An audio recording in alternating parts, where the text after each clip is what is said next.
স্বাধীনতা দিবসের সকালে প্যারেডে অংশ নিতে বাড়ি থেকে বেরিয়েছিলেন। প্যারেডে যোগও দিয়েছিলেন, কিন্তু তার পরেই উধাও হয়ে গেলেন ইসিএলের নিরাপত্তা কর্মী রাহুল ভট্টাচার্য। শনিবার সকালের পরে আর বাড়ি ফেরেননি। পরিবারের সদস্যরাও তার সঙ্গে যোগাযোগ করতে পারেননি। ওই ইসিএল কর্মীর মোবাইল ফোনও বন্ধ। প্যারেডের পরে মাঠ থেকে বেরোনোর পর তাঁর এই উধাও হয়ে যাওয়া নিয়ে এখন তৈরি হয়েছে একাধিক প্রশ্ন।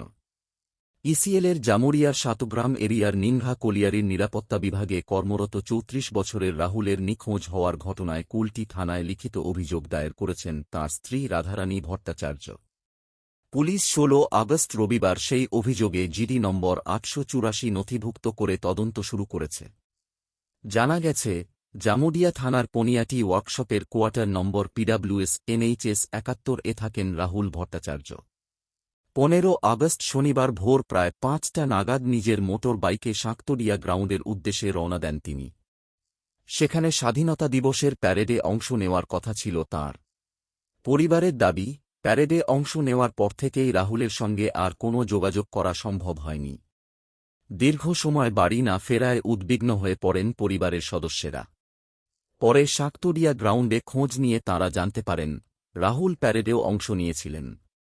প্যারেড শেষে তিনি সেখান থেকে বেরিয়েও গিয়েছিলেন, কিন্তু তারপর তাঁর আর কোনো সন্ধান মেলেনি।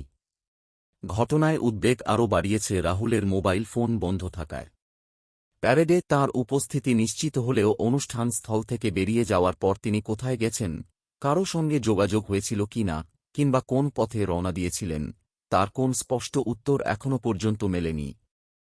রাহুলের স্ত্রী থানায় অভিযোগ দায়ের করার পরে তাঁর সন্ধানে তদন্ত শুরু করেছে পুলিশ।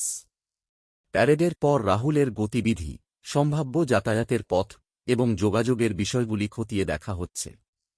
স্বাধীনতা দিবসের প্যারেডে যোগ দেওয়ার পর একজন ইসিএল নিরাপত্তা কর্মীর এইভাবে নিখোঁজ হয়ে যাওয়ার ঘটনায় স্বাভাবিকভাবেই উদ্বেগ ছড়িয়েছে পরিবারে। ইসিএল কর্তৃপক্ষ এই ঘটনা নিয়ে উদ্বেগের মধ্যে রয়েছে। প্যারেডের মাঠ থেকে বেরোনোর পর ঠিক কোথায় গেলেন রাহুল ভট্টাচার্য?